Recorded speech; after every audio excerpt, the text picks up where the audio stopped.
zein bederatzi sartuko dituzke.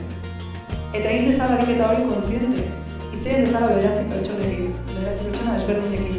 Hitz egin dezala arretxalde bat, eskafe bat hartzen, zer gogoratzen du, zer egingo duke, zer mugitu zion, nola ikusten du gaur egun transexualitatearen gaia, ikutzen dion, ez, hori upa diot, ez?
Kantatu dugu behar genuen sei, Aimar ta familia, zuek herria gehi, hainbeste urtetan pasa den argita odei.